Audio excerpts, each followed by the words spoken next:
Support for this podcast and the following message comes from MGM Studios and United Artists releasing No Time to Die, produced by Michael G. Wilson and Barbara Broccoli, and directed by Cary Joji Fukunaga.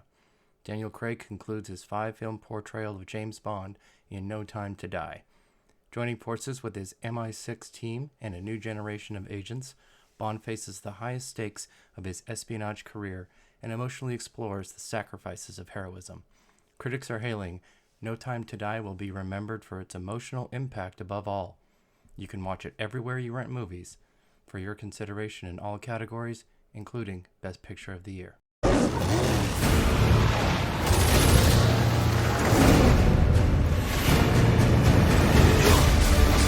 What is it? You don't know what this is?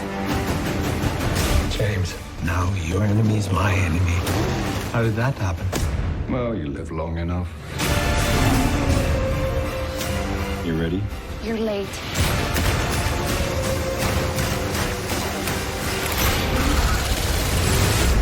Rated PG-13. Hi, everyone, and welcome to the AwardsWatch Oscar Podcast. I'm your host, Eric Anderson. This is podcast number 87. We are recording this on January 23rd, right in the middle of the Sundance Film Festival, where I hope maybe we might see some of these movies being talked about a year from now. And I have with me a first-time guest, which I just realized, a first-time guest. And that is AwardsWatch staff writer, Zach Gilbert. Hello, Zach. Hello. Thank you so much for having me. I'm so excited. I am excited too. I know we are both deep into Sundance right now. So bless you for taking this time to do this. I don't even know where we're finding the time to do this, but here we go. We're going to talk today about this coming up week's Guild announcements from the Writers Guild, the Directors Guild, and the Producers Guild. And if you're following closely, you know that those are all on the same day, on Thursday, January 27th. So I'm going to go ahead and write my obituary right now because I will be dead by the end of that day. It's going to be crazy. Don't you think? Isn't that crazy, Zach? It's like the Super Tuesday of awards season. Like, it's like our equivalent. It's insane. Is this what sports people go through? I don't know. I don't know what they do. I'm foreign in that world, but I guess this is close. Maybe this is where we can sort of like have a meeting of the minds. I don't know, something like that. Let's dive right in. We're going to talk about the Writers Guild of America, and if you know that they have some pretty strict rules and regulations about what and who can be nominated. And with this guild, you have to be a member of the guild to get a nomination. So we have huge films that are not even going to be eligible here. Frontrunners, expected Oscar winners are not on this list. And we'll go right into adapted screenplay by revealing at least a handful of the movies that are not going to show up here. And that would be Cyrano, Drive My Car, The Lost Daughter, Passing, and The Power of the Dog. Not going to be a good day for Netflix at WGA. Isn't that crazy? That could be a lineup in and of itself. Like, that's insane that none of them are eligible. That is what I thought too. When I look at this list, I look at it and go, I think 4 of those might possibly be Oscar nominees. That's how crazy this is. Yeah. I mean, it's kind of cool to see other scripts maybe get the spotlight here and stuff, but I won't look to WGA to really like influence my Oscar predictions. It's a definite outlier this season. I think so, and it often is. It's great to when you're collecting all of the data and you're putting things together. And I always make charts and I present charts with predictions and stuff. So when you have something that has hit everything, it looks good. It feels good. Mm-hmm. But with WGA, it's a little bit of a trick. Yeah. Because it doesn't necessarily mean that movie A is really ahead of movie B. I know. I have those same spreadsheets and I'm like, it's going to look like Power the Dog should be everywhere, should be hitting everything. And now it's going to have that little blank spot, but exactly. But it is what it is. Mm-hmm. So let's look at adapted screenplay and what we think the main contenders in our predictions are. And I'll just jump right out with what I think the 5 are going to be here. And that would be Coda, Dune, Nightmare Alley, The Tragedy of Macbeth, and West Side Story. I go 4 for 5 with you. Good. I agree on Coda, Dune, Tragedy of Macbeth, and West Side Story. I was debating with that 5th spot, and I had 3 movies I was really considering. Nightmare Alley, like you said, Tick Tick Boom, and then also House of Gucci. I feel like there is going to be a groundswell of support for House of Gucci this week, kind of on the heels of its SAG nomination. It might show up somewhere else we'll talk about soon. And I just think that 5th spot's such a wild card that I went with House of Gucci. I can totally see it missing, but I feel like that's one where there's a definite disconnect between film Twitter and critics and the industry and how they're receiving it. So I'm going with my guns on that one. I am in total agreement with you, because I also make my spoiler list of like, here's what I think is next. The only 2 titles I have on that are House of Gucci and Tick Tick Boom. Mm-hmm. So there we go. Yeah. It's we're looking at what is probably a pretty small list to pull from of what's actually going to get in. And yeah, I mean, I think you're right about House of Gucci, and we will probably talk about that a little bit later. Its box office, its SAG performance, and BAFTA long list performance show actual strength. There's real strength. It doesn't matter if you like the movie or don't like the movie. That doesn't mean anything. So yeah, so that's absolutely in there. I think I went with Nightmare Alley more as a known name, and because I still can't suss out how Nightmare Alley is going to play, because very early on, I mean like May, June, Nightmare Alley was my number 1. Del Toro was my number 1. I thought it was just riding all the way to another Best Picture win. And then it took so long for that post-production to happen and to get seen. And then it just it's been, getting production design wins. And then it was just almost like it was non-existent until Cate Blanchett's really surprising SAG nom.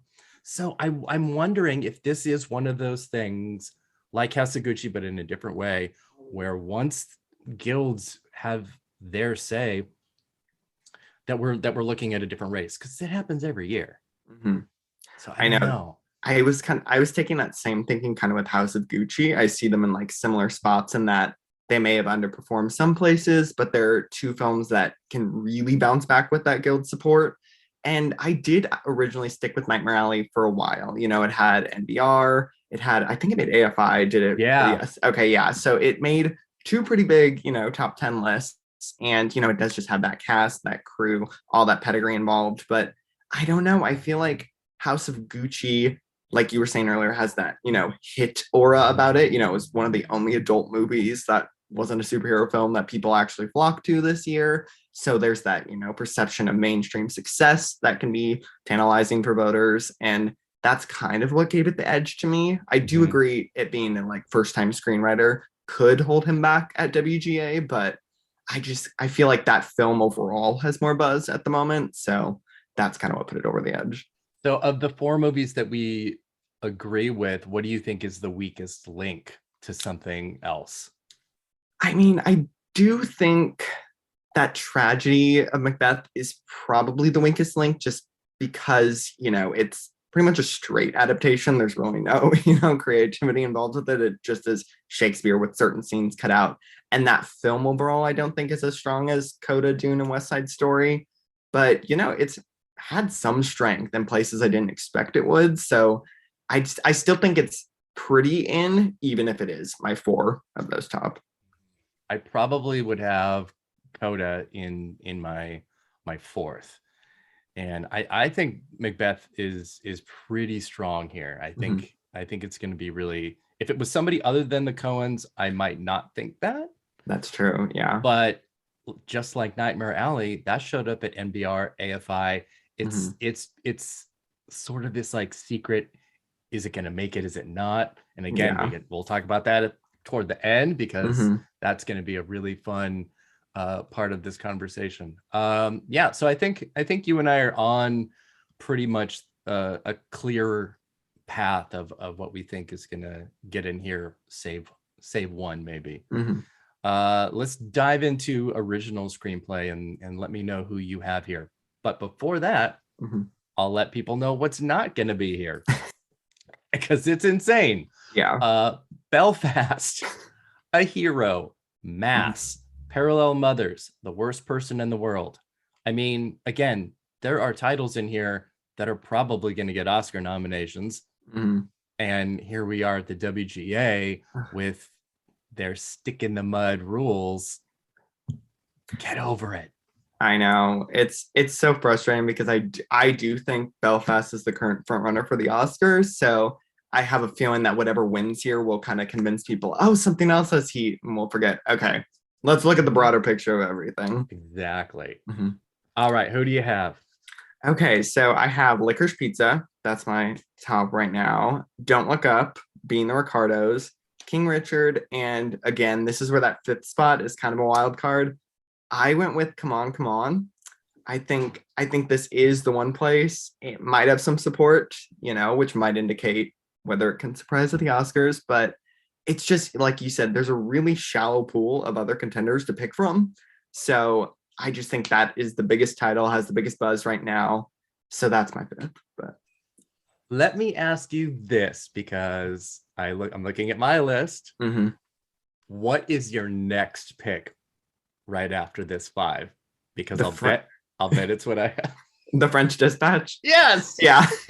See, I have the same 4 that you did with the French Dispatch in and Come On, Come On Out, which I can see either thing happening. Yeah. The only strange thing has been that Come On, Come On has been such a shocking underperformer. I mean, I am genuinely surprised. I think A24 is just not having a good season, and either they don't have any money or something, because I mean, not even Phoenix being able to show up at places that he should never have missed is just weird. But yeah, I think Ricardo's Don't Look Up, King Richard, and Licorice Pizza, those are locked in. And then just like with Adapted, we're looking at what's that number 5, because it's probably one of 2 things. Yeah, and I can't even think of anything aside from those 2 that really has like a big chance of getting in. Like, I really do think it's that top 4 and then flip a coin on the other 2. Yeah, I completely do as well. And I think I went with Dispatch, even though, again, that's a movie that, like Nightmare Alley, Searchlight Pictures, both of these, should have done so much better this season. We're not back to a normal year, but certainly more than last year. And they won last year. Yeah. What happened? What happened last year to this with a known entity like Wes Anderson? I'm just, it's so bizarre. The strange thing that's happening with that is Jeffrey Wright getting those nominations and wins in supporting actor very late in the critics race. That kind of gives it, a little bit of a boost for me. And again, just like Nightmare Alley, the production design has been kind of the main recognition for the film, and ensemble wins as well. Yeah. So I don't know. It's tough. I know it's hard to tell because it does have its fans. It really does. There are some people who were underwhelmed by it, I know, but the people who love The French Dispatch really love it. But I also felt, Come On, Come On is like that film that, like we were saying, a lot of people are like, why is it underperforming? It's so good. Anybody who watches it just loves it. It's one of the like most accessible films of the season, I think. It's just so appealing, so sweet. And I can't, was Mills nominated for 20th Century Woman here? I know he was at the Oscars, but I can't remember if he was at WGA. That I didn't look. I can look that up in a second. Yeah, it is very strange to me. And I can't suss it out why actually either of those movies are doing so poorly this year. But yeah, like I said, I think French Dispatch is just like a tiny bit ahead. No, he has never been WGA nominated, Mike Mills. Okay. So maybe that gives Wes Anderson a bit of a leg up there. I don't know. That's true. Yeah, I know it's tough because I like, it feels like Come On, Come On has been the more beloved overall, but like you're saying, Wes Anderson has history on his side. he's a bit more of a known entity / a tour. So that's tough. I know. I think I might stick with Come On for now, but you made a compelling argument. I'll have to think on it. But yeah. So since again, like the adapted, both of us have 4 out of 5, and essentially our 5th spot is probably, French Dispatch and Come On. Mm-hmm. It would be reasonable then to expect that if Belfast was eligible, that it would be replacing that, don't you think? Yeah, that's kind of my Oscar 5 at the moment too, with whatever that 5th spot is taken out and put Belfast in. Me too. I'll be surprised. I mean, we'll see what BAFTA has to say, but I don't know.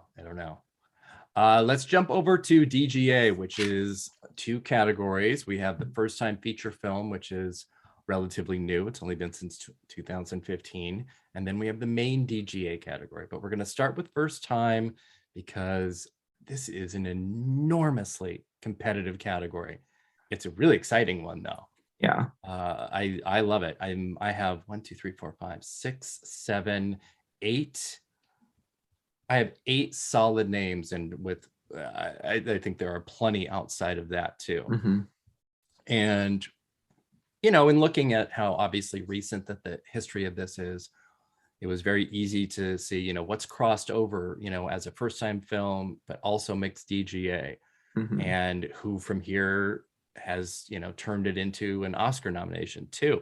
And only one person has done that, and that was Jordan Peele for Get Out, 2017's Get Out. And he got first time, he got regular DGA, Oscar nomination. Only person to have done that. And there's only 3 people, including him, that have gotten both the first time in regular DGA. And Garth Davis did it for Lion in 2016, and then Bradley Cooper did it for A Star Is Born in 2018, single tier, because he's the only person that's got both and then didn't get the Oscar nomination. That makes me so sad. I know, and he lost first time feature too to Bo Burnham that year, which I have feelings about I would never take away Bo Burnham's win because I thought it was so unique and really outside the box. But I think the difficulty level and achievement level that Cooper hit was just much higher. I know. He was paid dust that season. I'm telling you, in so every sad. Possible way. I know. Even though he is my arch nemesis, because he's taken so much from Jake Gyllenhaal, he really did deserve those other things. But anyway, enough about Bradley Cooper. Otherwise, Kenzie will be like, this is the best podcast that's ever been. I hope she hears that. All right, let's go. Let's get into DGA first time feature film. I almost just want to name all these names and then do my 5. I don't know, but no, I'm just going to hit my 5 first. Okay. I have, oh my God. I have James Samuel for The Harder They Fall, Maggie Gyllenhaal, The Lost Daughter, Rebecca Hall, Passing, Michael Sarnowski, Pig, and Shatara Michelle Ford for Test Pattern. That's another category where we go 4 for 5. Yeah, I will say Michelle Ford is on my alternates, but in place of her, I have Lin-Manuel Miranda for Tick Tick Boom. I know it's I can totally see him missing. I think some of the others have more, they have more critics awards so far, kind of more like indie support, and I think Maggie's kind of in the pole position right now to win, so I wouldn't drop her at all. But I do agree. I'm happy you included James Samuel because I feel like he's kind of been overlooked, and The Harder They Fall as a whole has been overlooked. And that movie's so stylistic, so satisfying. As an audience member, I was thrilled, and I think he has such a distinctive voice that they'll really appreciate that in this category. So yeah, that's my 5. And then I also have Fran Kranz in alternates. I would love to see him pop in, but Mash just hasn't been performing. And I don't know why this would be the one place it would be over like SAG or WGA, which it's ineligible at. So it can't even make an impact there. But yeah, I do think, again, we have a solid 4. And then there's kind of a 5th spot that can take some interesting directions. I think there, in just the few years, the 6 years that we've had this, they're really willing to have very exciting nominees here. Everything from very small independent movies to Deadpool. I mean, there are this is going to be an exciting category no matter who shows up. I do have Lin-Manuel Miranda and Fran Kranz in my spoiler section alongside Tatiana Hueso for Prayers for the Stolen. Yes, yeah. I could see her being in quite easily. They obviously don't have the same aversion to female directors that the main DGA does. 2019 had 3 of the 5. So I think there is a lot of potential. Last year's nominees were fantastic and exciting. And I think maybe I'm reading too much into Fernando Frias de la Parra and like Madi Diop's nominations that we're going to see, a foreign language film nominee here. It's not always been in here, but recently it has been. So I think there's potential, but I think whomever gets in here of any of those, it's going to be a pretty exciting lineup. Yeah, I actually might like this crop of contenders even more than the main lineup. I just think there's a lot more interesting voices. Yeah, like their visions, just so exciting. I think I love seeing new filmmakers on the rise. And I do think we could definitely, Miranda's a tough one because it is very big and very showy, and that movie is really beloved, but it's hard because I can see them take a more interesting pick in this category. They tend to, in the main category, it's pretty traditionalist a lot of the times. Like that's how we get our Sorkins and Farrellys and all that, but they do go outside of the box here. So I do see what you mean, and that's a tough one. I could see him be snubbed. It is, and I don't even know if I would have Ford in my last place here. I don't know. I guess I would say I'd be surprised if any of Sarnowski, Hall, or Gyllenhaal did not make it in. They're my top 3 too. Yeah, just looking at their recent history, but it could happen. It could definitely happen. I think looking at our list, only one of these people has a decent shot into the main DGA. And I'm sure we're talking about the same person. Yep. So let's move over to the main DGA, which, like you said, does tend to go a little more, I don't know, traditionalist, basic sometimes even. And we've definitely seen it in the comparisons between who makes DGA, who's that person that gets dropped, and then, a non-English language film director gets in instead, which has been quite a bit. And just a brief history of the DGA to Oscar nomination comparisons. And I'm going to go back from like 2009 to here, because I don't think a whole lot really matters when you're looking at history. When you go behind the Oscar preferential ballot of 10, I think that, that changed really kind of everything. Yeah. And that was also 2009, the only year since that the DGA and Oscars went 5 for 5. So if you're picking 5 for DGA, chances are that is not going to be your Oscar 5 unless we have a 2009 on our hands. Yeah. Which, isn't impossible since we are going back to a straight 10 Best Picture nominees. What if that happens? Maybe it will happen. It's mostly been 4 out of 5. We had that in most years between 2010 and 2020. In 2 years, it only went 3 out of 5. That was 2018, when Bradley Cooper and Peter Farrelly were out for Yorgos Lanthimos and Paul Pawlowski. I can't really complain too much about that. And then, of course, the shocking of all shocking years, 2012, when Ben Affleck and Catherine Bigelow were out for Michael Haneke and Ben Zeitlin. Still the greatest Oscar nomination announcement of all time. Insane. Crazy.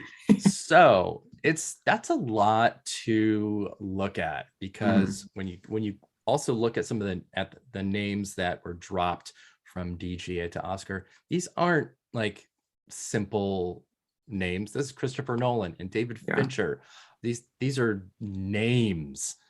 Clint Eastwood, Paul Greengrass, previous nominees and winners. These are names, and they did not make it. So there's a lot to think about in this category. I have more in my spoiler list than I do in my top 5 nomination predictions, because I think there's so much that could happen here. I agree. So Zach, I'm gonna let you go first. Okay, so I tried to go off of what I also think is top 5 and best picture right now. That's kind of what I always see with DGA and how it translates to the Oscars, regardless of if an individual contender makes it to the best director lineup or not. I feel like I go off the film strengths first. So I do think Jane Campion, lock, she's not missing. She's in the front runner position to win. I have no doubts about her. I do have Kenneth Branagh, because Belfast is also right up there too. And he's been showing up all season. And I don't think if he missed anywhere, this would not be the place to do so. Steven Spielberg, since he's a god to the DGA. West Side Story is huge, probably going to get double-digit Oscar nominations. I don't think he's in contention to win really anymore, if that was still being touted, but I think he's pretty secure for a nom. Denis Villeneuve, because it's the directorial achievement to many people. It's just so big. That movie's so beloved, and I really don't see him missing. And then again, we have a 5th spot, which is kind of a wild card. It's tough. It's hard because I feel like we have a solid top 4 in best picture too, and that 5th spot just keeps rotating and rotating for me. Yes. Oh, I went with Paul Thomas Anderson, but I'm more confident, I think, on him appealing more to the Academy's directorial branch than here. But I do feel like there is a lot of love for that movie. He is such a director's director. I think he has a lot of fans in that community. And even though it may not be as showy as some other films, I do think he has that individual passion to get in. But I'm really close, actually, with Adam McKay as my alternate, because I think the industry really loves Don't Look Up. They love what it stands for. They really want to champion that movie. And he's been nominated twice before and then made it all the way to the Oscars. So I think he's nipping right on Anderson's heels. But that was a tough one for me. I'm still kind of going back and forth. So as we have seen already in this conversation, you and I are 4 for 5 here. Once again, I agree that Branagh, Villeneuve, Campion, and Spielberg, any of them missing would be incredibly surprising. Actually, even though I think Campion is just going to run the whole thing, Spielberg missing would be the bigger shock. Yeah. He's the nomination leader here with 11. He's the winner leader here with 3. He's not missing. He's not missing for this. Yeah. So him, Campion, I don't see any situation realistically that they would miss. I don't Branagh either, because as we mentioned a little bit ago, this can skew a little more traditional. Peter Farrelly got in here. There's no way that Kenneth Branagh is going to miss if Peter Farrelly got in. Yeah. So you can kind of just lock those in. Villeneuve is the big budget director, been here before. Again, kind of a no-brainer. And then you have that 5th spot, which, you know, again, looking at their general aversion to foreign language film directors here that end up making it to the Oscars, I'm not sure why somebody would want to predict Hamaguchi here for Drive My Car, because it's extremely, extremely unlikely. Even if you think he's getting into the Oscars, that's just kind of how it works. That's how, you know, the last few years have shown us, and it's at the point where it is now a trend, and it will become a statistic very soon. So this is just me beating around the bush of trying to reveal what my number 5 is, because I'm so torn and stressed out about this. PTA's only gotten in here once, and that was for Mhm. There Will Be Blood. That was his big Oscar breakthrough. Yeah. And I don't feel like Licorice Pizza is going to play the same way that There Will Be Blood will. I've been kind of a little bit back and forth on it, but it doesn't feel like Phantom Thread either. Mhm. It feels a little different, but it could end up being like Phantom Thread, or it could be closer to Inherent Vice. Yeah. It's tough. Yeah. it's really tough, and I don't even know how much BAFTA is going to be able to tell us, but we'll see. Mhm. Outside of that, I think there's potential for Ronaldo Marcus Green Mhm. for King Richard. Yeah. He would be a pretty safe pedestrian choice, and I don't use that as a pejorative, but just kind of middle of the road. Aaron Sorkin could come back here. Certainly his directing of Being the Ricardos is being received better than his previous works, but he's been nominated here, so he can make it in quite easily. And then Maggie Gyllenhaal is the one from the first time directors list that I think has the best shot here. Mhm. She did make the Golden Globes, which was an interesting choice. I think she has tremendous potential, but that's, to your point, I think you also have to look at that Best Picture and PGA lineup. Mhm. And is The Lost Daughter on both of those? I don't know. Yeah. I don't know. That seems Mhm. tough. Yeah. That seems tough to happen. So that brings me to Adam Mckay. Yeah. Not what I want to happen. Mhm. Here's my problem with Adam Mckay in this fifth spot, though. If with his history here, both times he's made it into the Oscar top 5 as well. Mhm. For films that earned Best Picture, acting nominations, and screenplay nominations. I don't think that's happening for Don't Look Up. I don't think it's getting an acting nomination. Yeah, same here. This puts the movie a little bit outside of Vice and The Big Short. So my fifth spot is absolutely, I'm struggling. I have Mckay in there for the purpose of this podcast right now, but Mhm. I don't know. I could move several names in and around there. That was why I was going back and forth too, is because I felt if I put him in here, I don't have him currently in for my Oscar final 5. So I was like, if he does get this, wouldn't that seem to indicate that Adam Mckay has the strength and that passion of that community to get in at the Oscars? But I just don't see that happening. And even though there's a lot of love for Don't Look Up, at least in the industry, like you said, I don't think it's getting acting nominations. I feel pretty solid about screenplay and probably editing, but it's missing, that single actor to kind of push it up to the next edge. And I couldn't get over that. And I think Licorice Pizza is a tough one because it's not the achievement of filmmaking that There Will Be Blood was, but I do feel like it's benefited from kind of not peaking earlier, but performing earlier than Phantom Thread. That was a massive surprise. I feel like if that would have maybe come out around the time Licorice Pizza did, we might have seen PGA pop up at a few other places before the Oscars. So that's kind of what pushed him into for me. I feel like there is, like I said, a lot of love for that movie. I feel like he's really respected. I can totally see him miss because I don't think he's the surefire contender the top 4 are.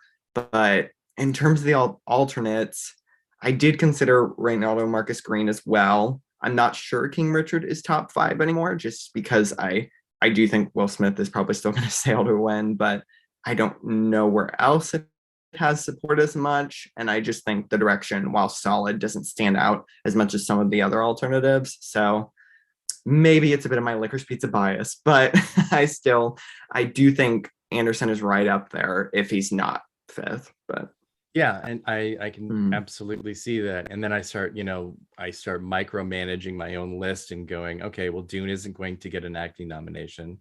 Don't Look Up isn't going to get one. Licorice Pizza probably isn't going to get one. All of these other films are going to get at least an acting nomination. Most, by our previous guesses, are going to have screenplay nominations too. So something's either, I don't know. I feel like we're missing a piece, or something else is going on. And we've kind of mentioned a lot of names, and I wonder if I'll bring this back up. What if Guillermo del Toro and Nightmare Alley has the comeback with the guilds that it hasn't had so far? Yeah, I do think, he's a former winner. He's been up there before. It is a pretty showy directorial feature. I think he's definitely in my 10. It's so hard because I feel like I'm betting on one movie to really have that guild come back, and right now I'm putting my eggs in the House of Gucci basket. So that's why I'm hesitant to put him in here, since I didn't for WGA, and I'm like balancing. It's like all of these happening on the same day. I'm trying to like coordinate which movie I'm pushing, but I could definitely see him pop in, and then if so, that could really shake up this race. Well, Ridley Scott is actually somebody that has gotten in here and then missed out on the directing nomination. So getting in here for House of Gucci would not be totally shocking. Yeah, that it would definitely incite a riot on Twitter, but it would do a lot of things. It would do a lot of things. Yeah, I could see that too. What about Sean Heder for Coda? Do you think that would be like too shocking and weird? It's tough because I feel like when I'm trying to, suss out who I think the DGA would think is the most directing of the year. And stylistically, I don't think that's Coda, but I think if you're looking at the art of directing and you've read about how she had to direct deaf actors, that's really admirable and really impressive. So there is maybe a path for her, which wouldn't, indicate Coda is a lot stronger than maybe some of us think it is. Especially, it got SAG Ensemble. It's probably going to get WGA. So she probably wouldn't be in, my necklace of like 2 to 3 alternates, but she's someone who, if that film has passion, I wouldn't be entirely blindsided by. It almost would be, though, like the reverse Lenny Abramson and Room. Some of mine went too, yeah. Yeah, and that's kind of what I was thinking. So that, it wouldn't make a whole lot of sense for her to get in here, but, a surprise directing nomination maybe wouldn't be that surprising. Stranger things have happened. I'm saying. And that's, when I'm looking at my list of the directors that made DGA and then missed the Oscars, that's by and large, that's kind of how the breakdown has been. You certainly have your Mel Gibsons and your Paul Thomas Andersons and Coen brothers and stuff like that. But more often than not, it is, a much less established person getting in as a breakthrough or non-English language film. So I think we're probably on track for a 4 out of 5 year, pretty easily. Yeah. Oh my goodness. All right. Let's get to the Producers Guild, the PGA, the Daryl F. Zanuck Award for Outstanding Producer of Theatrical Motion Pictures. There are 10 spots here, as there have been since 2009. And as previously mentioned, the Oscars are going back to a straight 10. So we don't have to guess, is it 8 or 9 and all of that silly nonsense. So I think it doesn't make it easier. I think it makes it even a little bit harder. Yeah. We have a few things to go off of. We have like the AFI and the MBR lists and Critics' Choice, which has 10, and where all of those cross over, because there's a lot of crossover, including titles like Nightmare Alley and Tragedy of Macbeth. And where are those going? What's happening with those? And then I look at my PGA to Oscar list, and there's very little sense to make of that, because some years we have just one movie not making the cut. Like Knives Out missed out 2 years ago, and there were no replacements. It was just, that was the only one. All the other PGA nominees got in. Last year, 3 missed out: Borat, Ma Rainey, One Night in Miami, but then The Father got in. Obviously, that's where BAFTA gave us the, the information that we needed, definitely. And then, the first 2 years, which I think is probably where we need to focus, first 2 years of this, 2009 and 2010, were 9 of 10 years. So 2009, Star Trek made it into PGA, but missed out on the Oscar to The Blind Side. And interestingly enough, also reminds me of Room, where they had the Best Actress front runner that we knew was going to happen, and that sort of dictated where things were going to go in a way that isn't always completely obvious. The very next year was a 9 out of 10, and The Town made PGA, but Winter's Bone made the Oscar list, and that was the introduction to Jennifer Lawrence that we were given. So here we are again at a 10 years, and I feel comfortable about, oh my gosh, let's see, 1, 2, 3, 4, 5, 6, 7, 8. I feel comfortable with 8 picks, and my 9 and 10, ooh baby, it could go a lot of ways. Yeah, that's kind of where I am too. I'm gonna reveal my 8, and let's see if they're the same 8 that you have. Okay. I'm guessing it might be. I think so too, because of how we've gone so far. So I'll just leave off my last 2 that I think are like the is it or isn't. I have Belfast, Coda, Don't Look Up, Dune, King Richard, Licorice Pizza, The Power of the Dog, and West Side Story. Yes. Same. Yep. That's what I thought. All right. So I'll reveal what I feel like are going to be the, not necessarily 9 and 10 spots, but the 9th and the 10th that I feel less comfortable about. And that would be House of Gucci and Spider-Man No Way Home. I'm with you on number 9. Okay. I do have House of Gucci, and I think I see, and it's weird because I feel really solid on those top 8, but then I do feel like pretty solid on Gucci too. Not as solid as those because they've been hitting everywhere, but House of Gucci just fits that PGA nom picture so well. It has huge stars. It was a pretty big hit, all things considered. It has so much buzz and publicity. It's a big studio picture. I really feel like out of any guild, PGA will really go for House of Gucci, especially since we saw the SAG did. And then I do think that 10th spot is kind of our blockbuster spot. I went with No Time to Die, but I was really torn between that and Spider-Man. And I do think the box office and all the record breaking gives Spider-Man a bit of a boost and a lot of buzz. But I feel like No Time to Die has more love overall in the industry. We can see it breaking into visual effects. It's probably winning Best Original Song. There's sound love for it. It's probably going to do really well at the BAFTAs. And that was kind of what influenced me to put No Time to Die above Spider-Man. But I really can see it going either way. And I was going back and forth for a few days. I'm going to stick with No Time to Die. But yeah, I do think that's like our blockbuster populist pick spot at the moment. It's kind of it's driving me crazy because I've done now weekly Oscar predictions, and I basically just revolve a number 10 movie out every different week, and sometimes it's Spider-Man, and sometimes it's Gucci, and sometimes it's No Time to Die.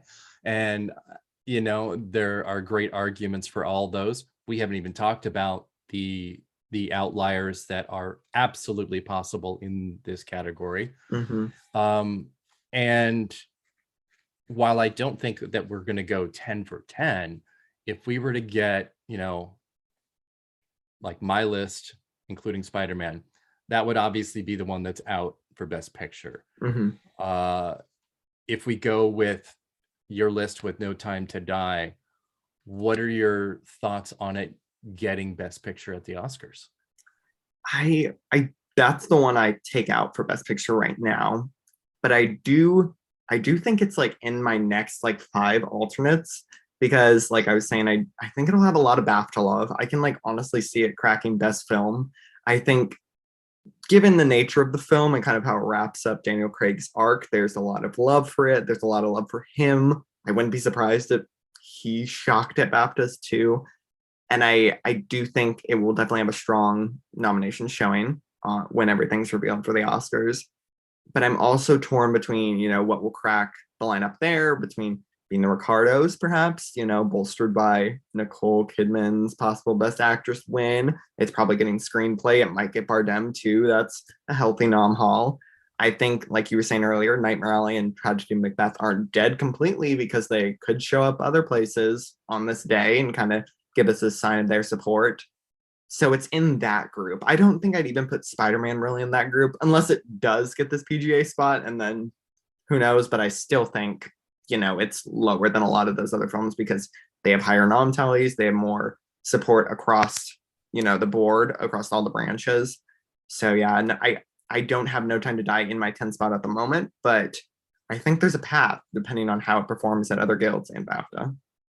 Yeah, and this group does love its box office.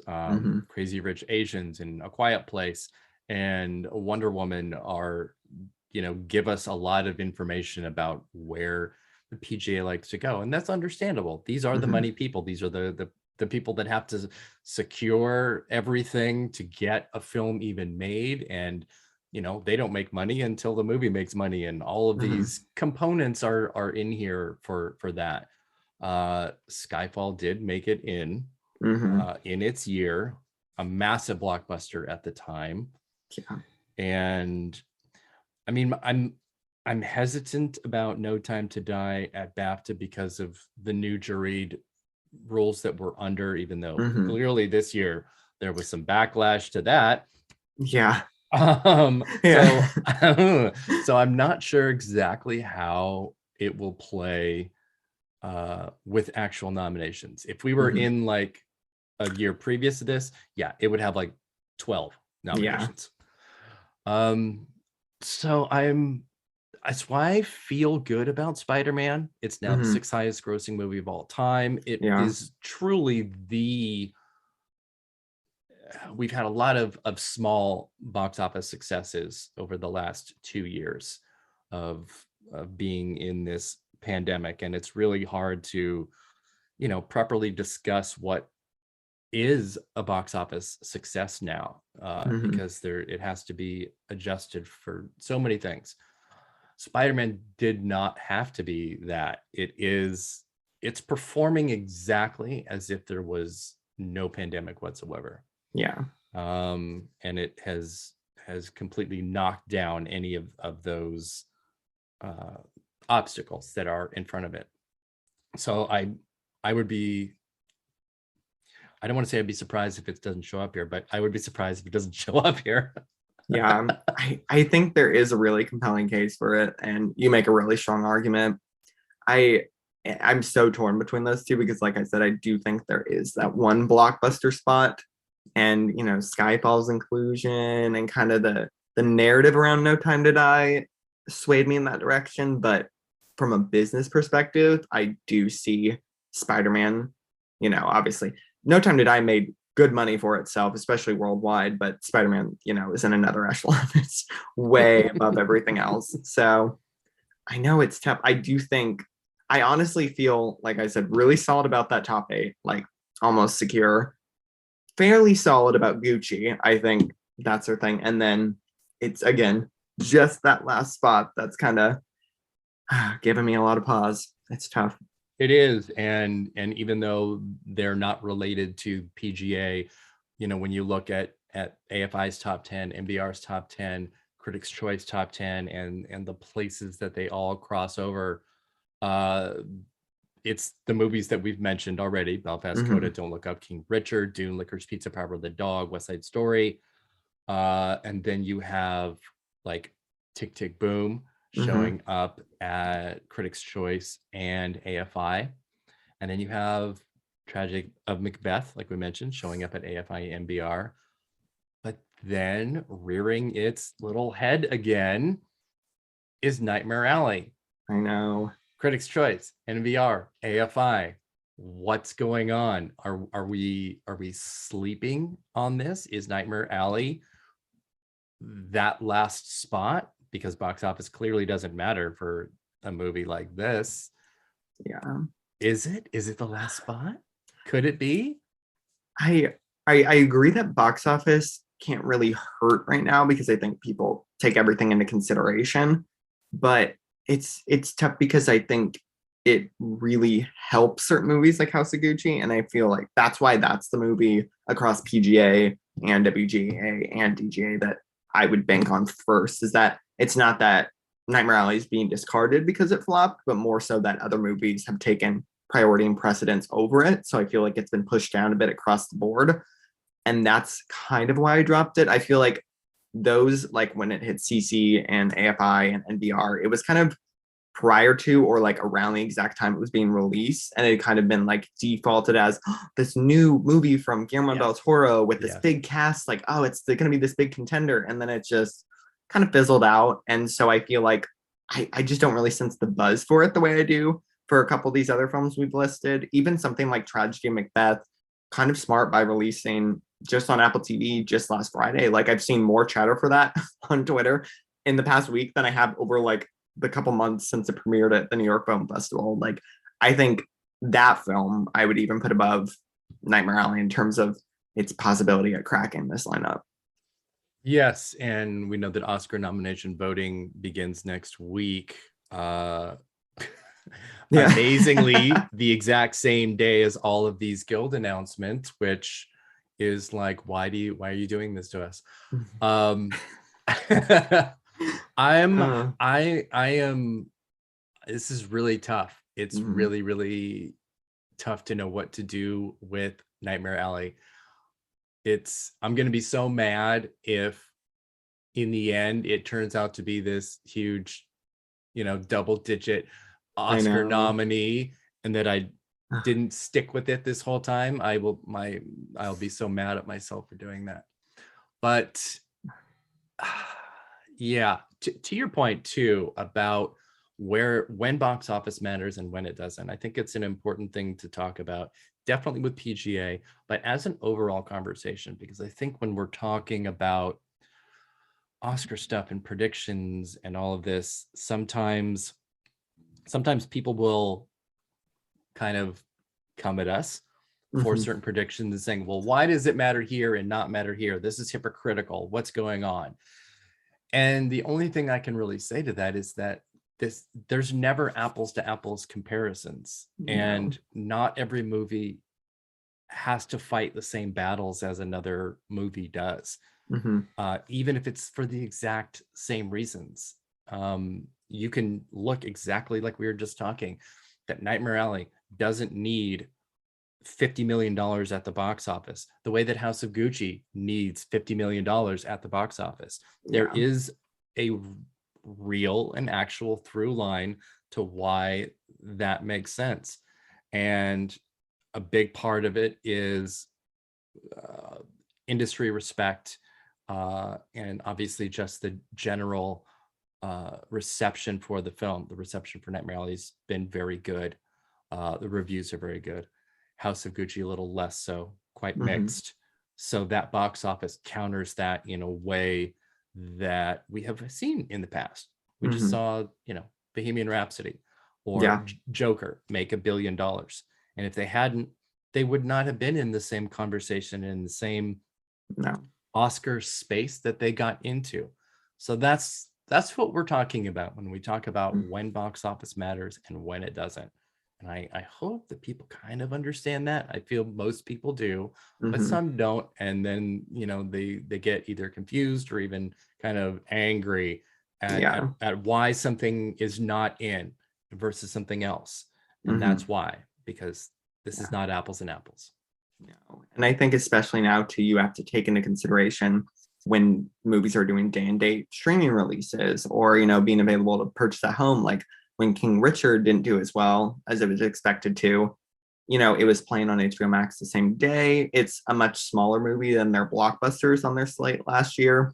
And it still, like you said, had those insanely positive reviews to really counteract that. Whereas I think something like Dune has become such a behemoth on the award circuit because it performed at pretty much best case scenario box office and was available for streaming. Like, it may not be Spider-Man, but, you know, it's really beloved, has all those great reviews, and it almost made 400 million worldwide while being available to stream or pirate. So yeah, there's just a lot of other factors every single time you consider a movie's individual box office performance. And yeah, I think you have to look at the broader picture. Absolutely. And especially with what Warner Brothers did with HBO Max over this last year and a half, searching out and finding box office stories and successes like Gucci and Spider-Man are going to become a little fewer and far between. And whether you are a, you know, writer about box office, you're going to be clinging to these stories as your lifeblood. But same with producers, same with the industry itself, is that I think they're going to hold on to the concept of traditional box office and the theatrical experience as long as they possibly can until it is choked and dying on the street. And understandably so. This is an industry that has existed for over 100 years, which is really not a long time. No, but you know, it's very difficult to change and to let go and move to a very different way that we consume entertainment and media, and the public is always ahead of the industry when it comes to that, always. So I do think that we still have quite a few years left of this. But yeah, I think when talking about something like PGA, we're going to see them gravitate to as many examples of box office as possible. And I mean, something like Dune, had it been theatrical only, probably would have had a double its box office. It probably would have played out very closely to No Time to Die, I think. I agree. Very closely. Not Spider-Man level, but I think it would be right in neck and neck with No Time to Die. Yeah. So yeah, that's where that is. What a trip. What a day this is gonna be. I'm telling you, I can't, like I said, we're in the middle of Sundance, and we're both probably watching 3, 4, 5 movies a day and trying to, you know, write about them, do other things.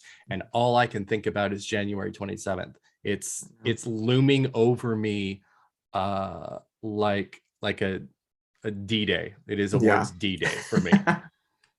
Yeah, that's a perfect descriptor. It's going to be interesting because I feel like it's a do or die moment for a couple movies, and we could see some major shifts. And I, like you said earlier, I'm kind of hoping we do, because I do feel like, you know, at this part of the season, we get into a predictable rut, quote unquote, at some times. And I want to see some shakeups. I want to see some surprises. You know, we only have like 2 months left of all this. Give me something to talk about. Maybe, we'll see. Everything else has been pushed and pushed and pushed, and now all of a sudden March is the new February. February is going to be a quiet awards month now. We've got like the BAFTAs on the 3rd, however that ends up, you know, panning out. No, not on the 3rd. The nominations on but still, March is now this glut of award shows, and there's only so many weekends in a month. So, you know, if you haven't locked up your spot yet, you're gonna be having your award show on a Tuesday afternoon. Sorry about it. That's how it is. All right, let's let ourselves get back to our Sundancing. And Zach, please tell everybody where they can find you on the internet. Awesome. You guys can find me at Zach Gilbert on Twitter or at Zach Gilbert on Letterboxd. Absolutely. And where do you write for? I Zach write Gilbert? for AwardsWatch Oh. and Next Best Picture and Loud and Clear Reviews. Wonderful. You can find me on Twitter at awards_watch, saying incredibly stupid things.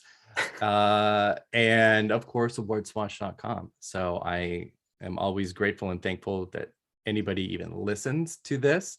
And I'm actually pretty glad to be back into the podcasting game after taking so much time off, because Lord knows I do love the sound of my own voice so much. But yes, Zach, thank you so much for being a first timer. I'm so glad to have you here on the show. Oh, thank you so much for having me. It was a blast. I hope to be back. I know Yeah. you will. And thanks everybody for listening. Goodbye.